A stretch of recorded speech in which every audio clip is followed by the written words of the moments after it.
91,3 FM Radio Gelora Sanggam, frekuensi musik informatif dan edukatif. Senang sekali Ulun Hesti Perdana menemani ruang dengar pian sebarataan dalam program Cerita Tani edisi hari ini Kamis 30 April 2026. Sebelum Ulun menyapa narasumber kita hari ini, Ulun ingin menyapa terlebih dahulu sahabat Gelora di seluruh penjuru Kabupaten Balangan.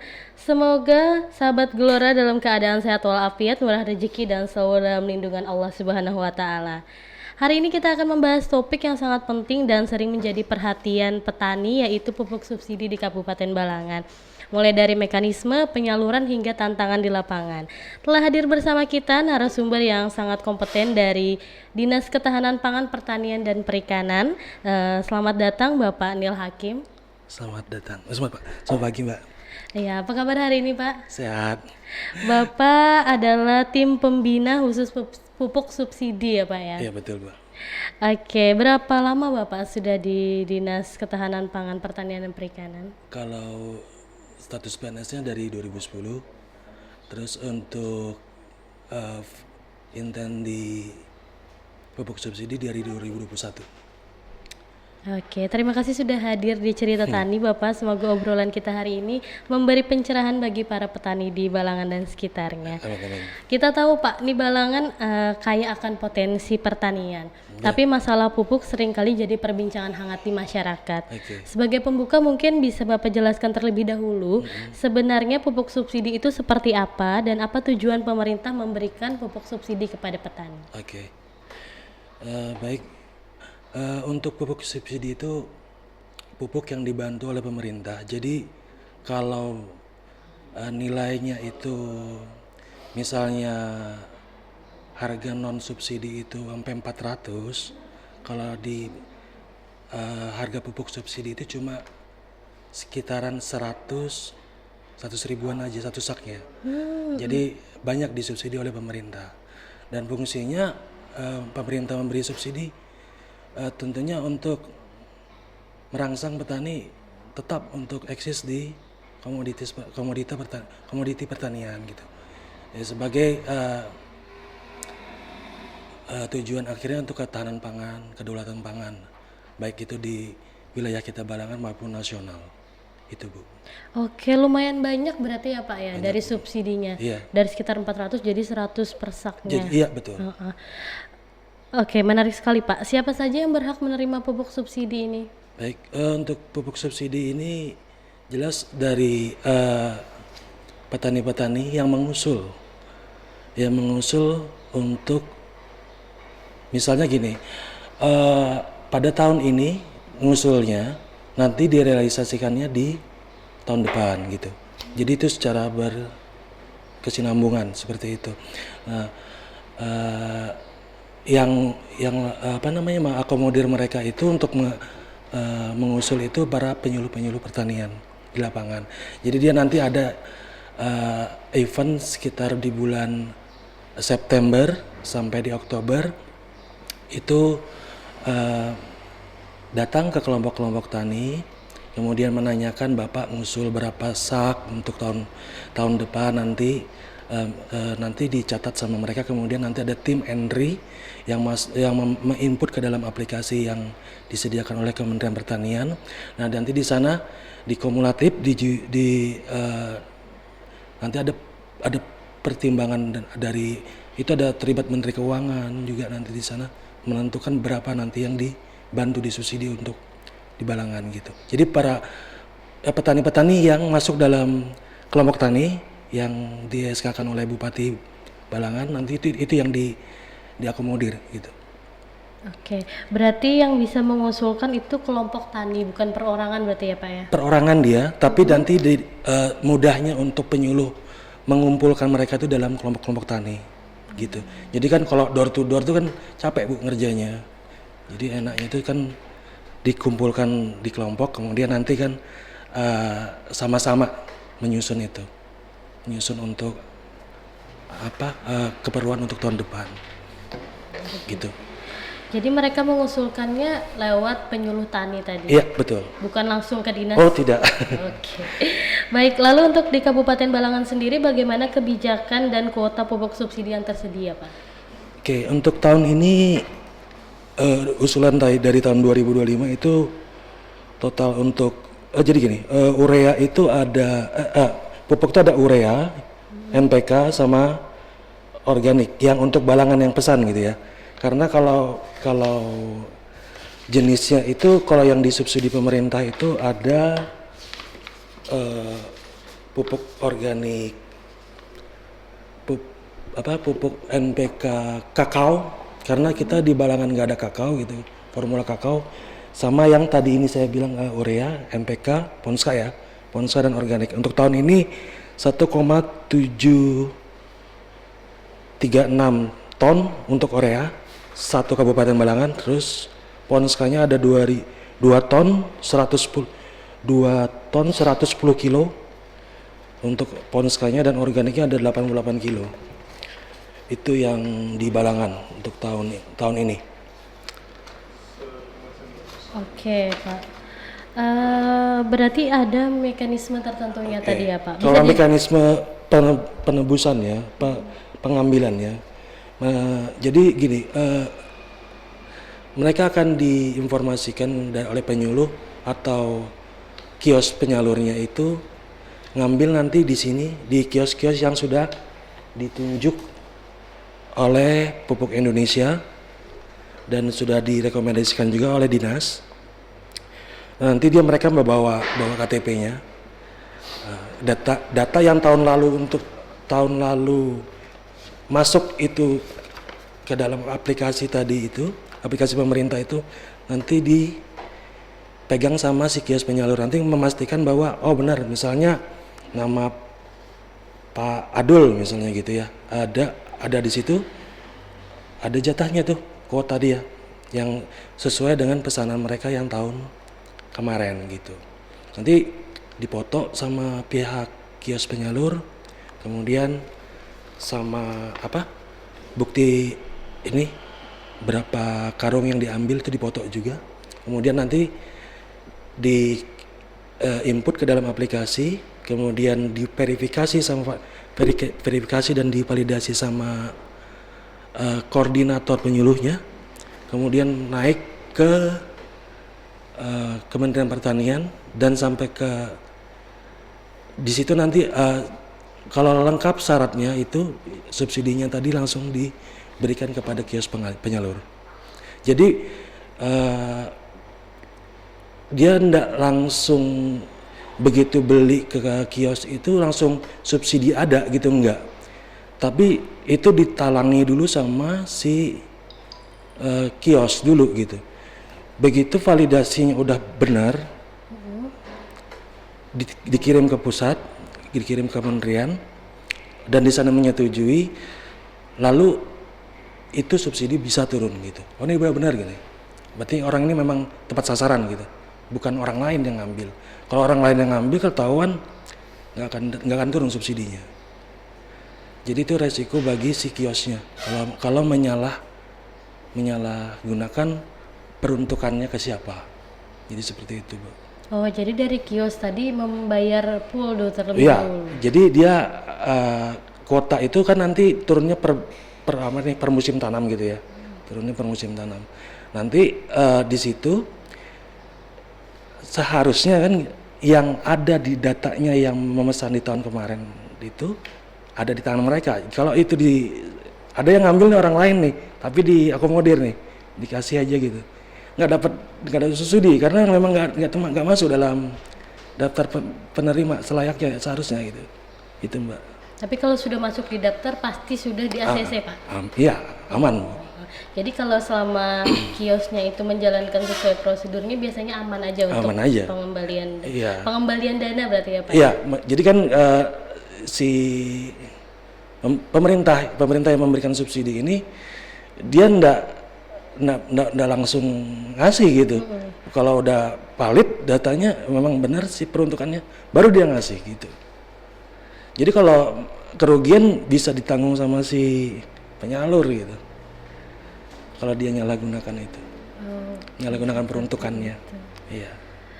Oke, Pak. Jadi kita lebih paham tentang dasar-dasarnya. Iya. Nanti kita akan bahas lebih dalam lagi tentang cara menggunakan pupuk subsidi yang tepat. Oke. Kita break sebentar Pak, tetap di Cerita Tani. Ya, Bu.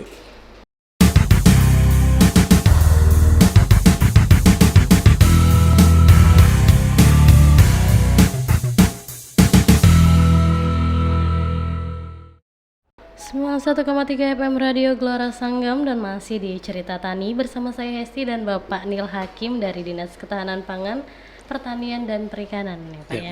Kita lanjutkan obrolan kita Pak. Banyak petani yang masih bingung bagaimana sebenarnya alur mendapatkan pupuk subsidi. Tadi Bapak membahas soal event penyuluh tani yang akan mencari kelompok tani ya Pak ya. Nah itu kalau untuk ini maksudnya kelompok taninya kah yang berinisiatif supaya penyuluh taninya menemui mereka atau sudah ada Pak yang list-listnya? Oh gitu. Ya Bu, biasanya gini Bu,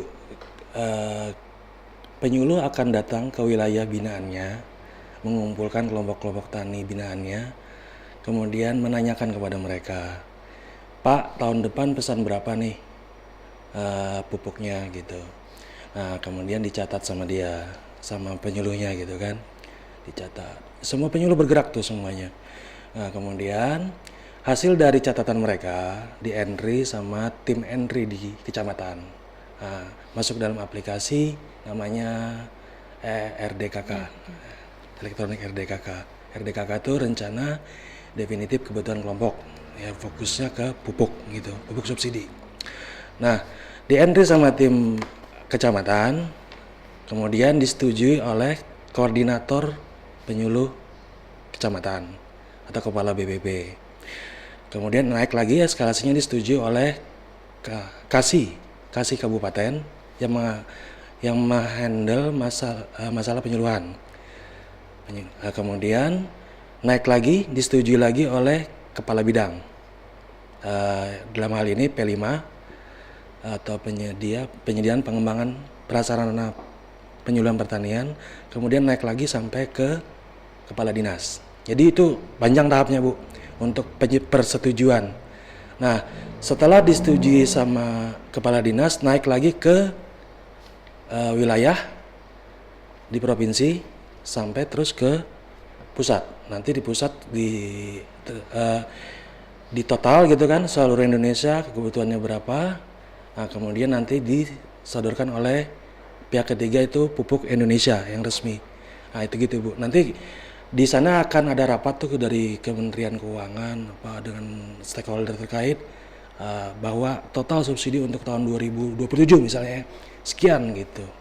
Nanti setelah artinya sudah sah gitu kan, kemudian nanti data yang sudah masuk tadi itu disetujui, kemudian dicetak sama bagian administrasi kecamatan di penyuluh, kemudian dibagi ke kios-kios penyalur yang ada di kecamatannya masing-masing. Kalau kita ada Balangan ada 17 kios penyalur yang resmi sebagai kios penyalur pupuk bersubsidi. Nah, data itu nanti dibagi. Ini misalnya kayak di Paringin Selatan sini ada 2 nih, ada di Niaga Lestari misalnya. Kemudian di lain ada kios lain lagi tuh di Pak Budi situ. Itu ini kamu bagian atas nih misalnya dari Murung Abuin gitu kan, dari Baru Bani Dalam sampai ke Muarepitap sini. Nah, terus kalau bagian bawah sana misalnya dari mulai Bungin gitu kan, Halubau Utara, kemudian sampai ke Murung Jambu.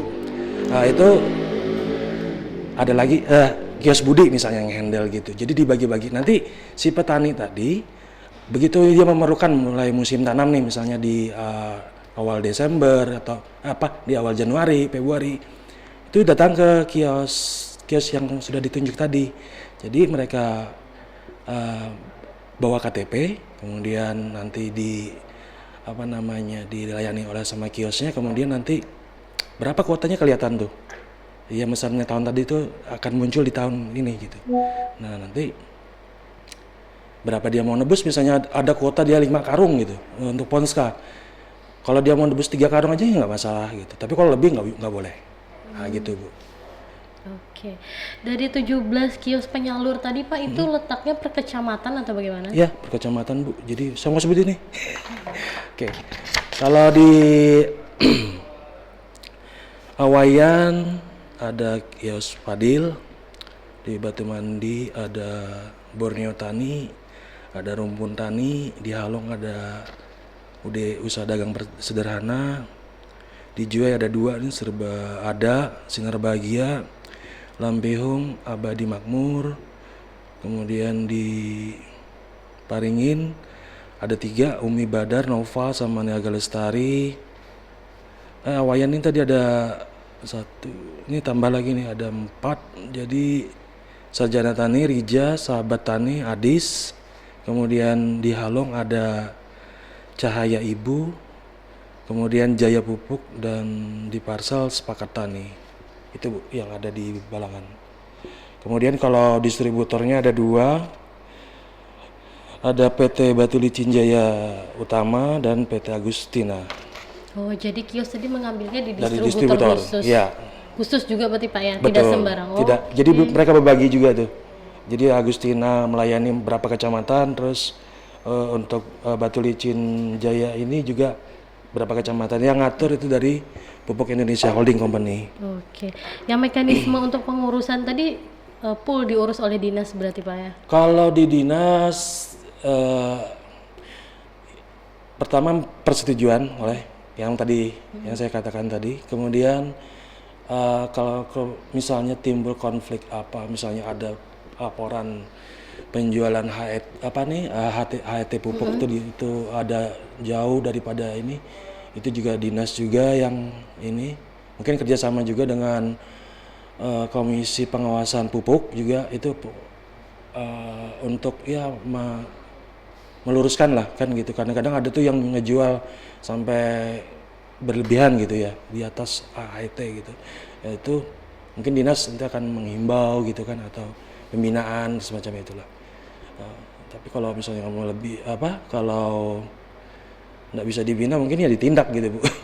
Karena pupuk subsidi ini termasuk fokus pemerintah pusat itu karena lumayan Bu anggarannya gitu. Oke Pak, untuk Kabupaten Balangan sendiri apakah sudah menggunakan sistem digital atau seperti kartu tani dan RDKK tadi apakah termasuk? Ya. Jadi kalau yang inputnya digital, penebusannya masih manual. Jadi cuma bawa KTP aja si petaninya. Jadi bukan kartu Enggak, tani? kalau kartu tani, karena gini Bu, kadang-kadang di kios juga ada mungkin something blank spot gitu ya, nggak ada jaringan gitu kan. Kadang-kadang alatnya juga error gimana gitu. Mungkin memang sudah aplikasinya udah lama Bu, mau beralih ke digitalnya, cuma kendalanya itu tadi dari 2023 itu udah mulai sebenarnya kartu tani gitu. Cuma ini masih belum bisa diaplikasikan secara menyeluruh gitu. Tapi selama ini dengan KTP lebih efisien saya rasa gitu, lebih mudah gitu Bu. Karena kalau kartu tani itu kita macam nabung dulu Bu, ada uang masuknya gitu, jadi didebat di situ gitu, uang itu tadi untuk nebus si pupuk subsidi tadi gitu Bu.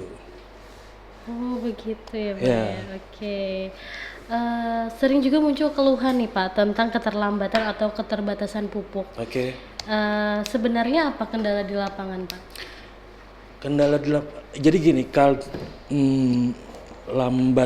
lambat pupuk, tidak ada pupuk. Kalau langka enggak Bu ya, mungkin lambat datang. Iya. Lambat datang. Ini biasanya kan di internalnya si kios Bu, kios atau distributor nih Pak? Ini antara dua nih, bisa di kios, bisa di distributor. Makanya ini mungkin Bu, karena kan di program Koperasi Merah Putih kayaknya untuk tahun-tahun mendatang rantainya ini akan diputus Bu.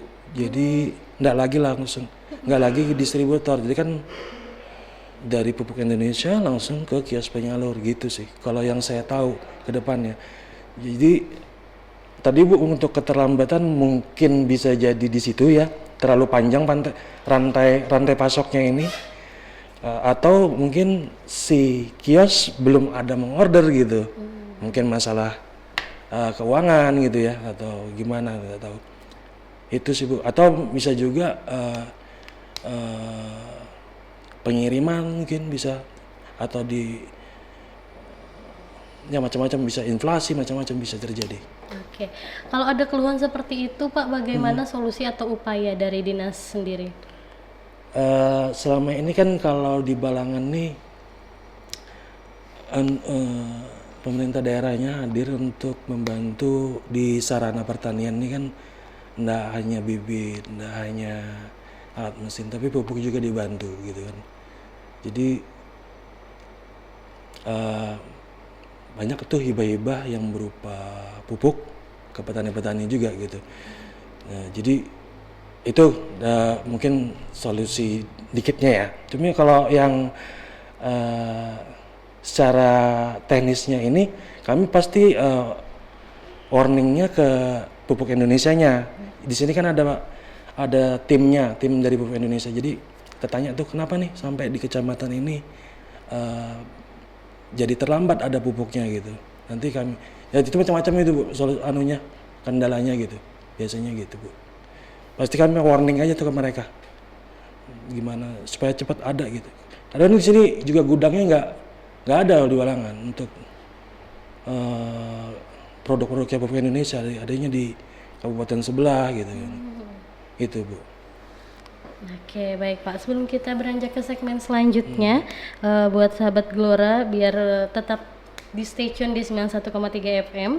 Setelah ini kita akan membahas seberapa vital peran pupuk subsidi bagi petani, Pak. Oke, kita break sebentar. Jangan kemana-mana, tetap di 91,3 FM Radio Gelora Sanggam.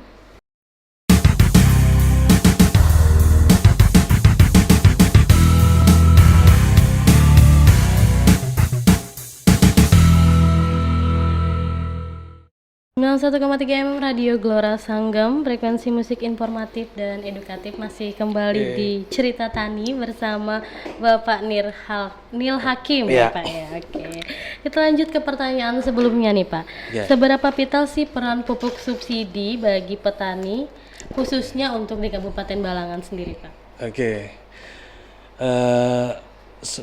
Jadi kalau pupuk subsidi itu kan komoditasnya terbatas tuh yang diakomodir sama pemerintah, seperti tanaman padi, kemudian lombok ya hortikulturanya, bawang, kopi, kakao. Nah, sedangkan untuk di Balangan ini kan komoditasnya tuh karet tuh, perkebunan. Ada sih ya kebanyakan. Padinya juga banyak, ada sekitar 7.574 LBS kita ada kan di Balangan, lahan baku sawah. Kan tetapi dilihat dari kebiasaannya, pesanan pupuk yang di tahun-tahun sebelumnya itu tidak pernah habis Bu. Jadi ada serapannya cuma 50, ada 60, yang paling tinggi tahun kemarin tuh sampai 76%. Artinya mereka tuh nggak penting-penting banget mungkin ya menurut saya, keperluan pupuk beda dengan mungkin di pulau lain gitu ya, yang jauh hari udah pesan pupuk, udah ada stok pupuk di rumah gitu kan. Kalau di Balangan ini mungkin begitu mulai musim tanam, mulai menyemai bibit, baru mungkin beli pupuk, kemudian nanti fase vegetatif, kemudian nanti mupuk lagi gitu kan, selesai udah gitu. Nah jadi itu akhirnya serapan nggak pernah sampai 100%, terutama tuh jenis urea ini tuh. Urea ini semakin kesininya semakin kurang gitu diminati sama masyarakat. Mungkin karena Ponska, NPK ini kan sudah lengkap gitu ya, karena ada nitrogen, fosfor, kaliumnya udah ada di situ, kemudian sama tanaman dia cepat untuk di Balangan gitu. Jadi nggak begitu ini sih mereka rasa-rasa penting gitu untuk keperluan pupuk gitu. Jadi itu yang saya lihat di Kabupaten Balangan. Atau mungkin juga gini, karena bantuan dari pemerintah juga berupa pupuk ini juga banyak, akhirnya juga berdampak nggak terserap juga nih pupuk gini. Nah itu Bu. Jadi bisa jadi. Tapi kan kalau dilihat kebiasaan tadi, saya lihat memang serapannya itu memang nggak pernah tembus sampai 100% gitu kan. Perlu lagi pupuk dari kabupaten lain atau dari tambahan lagi. Ya itu tadi Bu.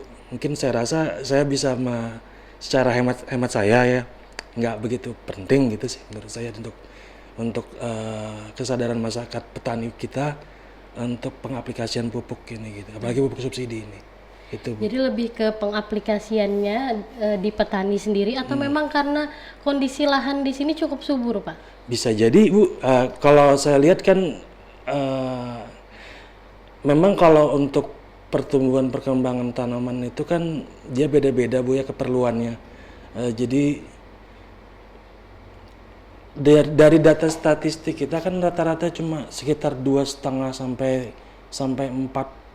4 ton lah paling tinggi mungkin untuk produktivitas padi kita untuk satu lahan gitu, 1 hektar gitu ya. Jadi sebenarnya kan itu bisa sampai 8 sampai 9 ton itu kalau dia intent memelihara tanaman itu, apalagi kan keperluan pupuknya itu dicukupi gitu, itu bisa tinggi Bu sebenarnya ya. Jadi kalau mengharap dari kata Ibu tadi itu tanah kita subur, siap subur gitu. Cuma kan kalau tanaman itu supaya dia maksimum, supaya tumbuh kembangnya bagus itu tetap Ditambah pupuk iya harus. gitu Bu. Tapi karena mungkin udah cukup aja gitu kan. Karena kan satu keluarga itu kan 10 borong, kalau produktivitas 3 ton aja itu udah cukup setahun Bu, buat makan. Gitu. Ya jadi mungkin karena kebiasaan kita tuh bukan untuk orientasi bisnis tapi untuk keperluan si petaninya itu untuk makan gitu setahun. Gitu Bu. Petani kita di sini secara biasanya itu kebanyakan untuk konsumsi pribadi atau untuk dijual kembali kalau bertani? Kebanyakan untuk konsumsi Oh, sendiri. pribadi. Iya. Oke. Padahal kalau penggunaan pupuk dengan hasilnya jadi lebih bagus itu Iya, bagus ya? jadi duit kan, jadi bisnis kan gitu. Karena bisa bantu orang lain kan gitu. Bermanfaat bagi orang lain. Berarti itu tugas plus untuk si penyuluh tani ya berarti Pak ya? Iya Bu. Baik, baik. Untuk kesalahan umum yang sering dilakukan petani terkait pupuk subsidi ada nggak Pak? Kalau kesalahan itu biasanya penebusan Bu. Kalau penebusan itu enggak mau apa ya? Biasanya kan yang lebih mudah tuh kolektif Bu. Nebusnya misalnya satu kelompok gitu di bareng-bareng gitu. Cuma harus ada pakai surat kuasa gitu ya. Kalau kesalahan dulu pernah kesalahan, cuma kesalahan di kiosnya Bu. Kalau di petaninya tuh kalau ya udah barangku kupasan sekian bayar sekian udah gitu aja. Tapi kalau saya belum pernah sih kalau misalnya petaninya ini nakal gitu ya, misalnya kesalahan petani. Dia padahal keperluannya cuma 4 sak, mesan 6 sak, kemudian ditebus 6 sak kemudian dijual. Nah, saya belum pernah sih, belum pernah. Alhamdulillah belum pernah. Nggak pernah sih. Cuma itu aja sih Bu, nggak pernah dengar gitu kan. Tapi kalau nggak tahu kalau itu misalnya pernah kejadian atau gimana, tapi itu nggak pernah ada laporan begitu sih. Oke. Untuk kios sendiri Pak, misalnya nih kelompok tani mesannya ada 10 sak, tapi ternyata ditebusnya cuma 6 sak. Itu jadi kerugian si kios atau ditanggung karena subsidi tadi Pak tetap ada? Ditanggung sama si kios. Jadi kan kios itu kan terbebani gudang, uangnya nggak mutar, ya kan? Dia nggak, karena si pupuk tadi nggak boleh dijual ke lain kan. Jadi dia itu barang untungnya nggak bisa busuk kan, kalau busuk tuh barang. Jadi si nama yang pemesan tadi, misalnya tadi kan kata Ibu 6, punya kuota 6, ditebus cuma 4 sisa 2 gitu ya kan. Ya, si 2 ini kan jadi beban bagi si kios kan gitu. Nah, dia ini yang nanti si pemesan ini, si petani ini, dia akan ditanyain lagi sama si kios, dia bilang sama si penyuluh, ini di kecamatan ini, desa ini, kenapa sih nggak nebus nggak full nebusnya gitu kan? Kami jadi beban nih di sini gitu kan. Nanti dia ke penyuluh, tolong lagi deh, apa namanya, kayak tanyain bener-bener gitu, perlunya berapa sih gitu kan? Jadi supaya kami tidak tersisa di sini gitu loh. Nah, gitu. Karena kami jadi beban di sini. Kami nggak bisa jual kemana-mana. Kalau jual kemana-mana kami kena sanksi, pidana, macam-macam gitu kan. Terus dari dinas sendiri bagaimana Pak? Apakah kalau yang nggak ditebus itu boleh dikembalikan ke distributor atau buat tahun berikutnya? Buat tahun berikutnya sih. Okay. Jadi biasanya tahun berikutnya nanti yang udah ada kan itu dikeluarkan lah. Ya, padahal tuh barang tahun kemarin kan. Tapi kalau untuk pupuk kan dia nggak rusak kan. Cuma apanya aja sih, waktu anunya aja. Waktu pemanfaatannya aja beda gitu. Jadi nggak masalah. Oke. Kita tadi ngobrol kalau di Kabupaten Balangan mungkin tidak sampai 100% untuk capaian penggunaan pupuk sendiri. Tapi semoga saja nanti podcastnya di Cerita Tani ditonton oleh kabupaten lain, Pak. Amin. Mungkin ada alternatif jika pupuk subsidi ini terbatas. Kenapa? Mungkin dari Bapak ada alternatif jika pupuk subsidi itu terbatas, Pak. Alternatif jika pupuk subsidi itu terbatas. Maksudnya gimana tuh? Mungkin gini Pak, dari kelompok tani mintanya 10, ternyata yang datang belum sampai 10. Separohnya lah anggap gitu. Kan masih terbatas berarti itu Pak. Nggak sampai ya. Jadi pertanyaannya? Alternatifnya gimana Pak itu? Kalau masih nungguin pupuknya belum datang gimana? Enggak. Jadi maksudnya pupuknya belum datang gimana tuh? Gini Pak, ya, jadi pupuk subsidi itu kan ngambilnya di kios Pak ya. Nah itu biasanya datangnya apa sebelum musim tanam atau seperti apa? Biasa sebelum musim tanam. Oh jadi tidak ada keterbatasan pupuknya untuk dibagikan ke masyarakat? Enggak. Oh oke. Jadi sejauh ini tidak ada Pak ya untuk keterbatasan pupuk sendiri? Tidak ada. Biasanya ya tadi yang ada keterlambatan pengiriman dari distributor ke kios atau nggak order gitu kan si kiosnya itu aja. Jadi tapi kalau terbatas tidak berarti nggak ada sih yang sejauh ini malahan melimpah berarti ya Pak. Nggak habis pupuknya. Oke Pak, mungkin ada pesan penting untuk petani terkait pupuk subsidi Pak?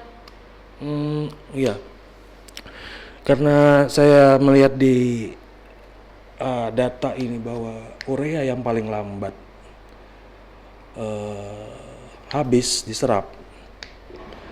Jadi pupuk urea itu penting untuk fase vegetatif tanaman dari mulai umur 0 sampai umur 3 bulan ya, atau 2 bulan setengah lah fase vegetatif. Jadi dia kan untuk pertumbuhan daun, batang gitu kan. Ini tolonglah dimanfaatkan gitu kan, atau karena sudah dipesan tolonglah dibeli gitu kan, supaya tidak menjadi beban bagi si kios penyalur. Itu sih Bu. Mungkin di sini manfaat si urea ini bahwa penting sekali buat pertumbuhan tanaman gitu. Jadi jangan disia-siakan ya gitu. Semoga bisa lebih dimanfaatkan oleh petani berarti untuk subsidinya. Oke, luar biasa sahabat Gelora, kita akan masuk ke segmen terakhir tapi break sebentar. Selanjutnya nanti kita akan dengarkan harapan dari Dinas Ketahanan Pangan untuk petani ke depannya. Kita tetap di 91,3 FM Radio Gelora Sanggam.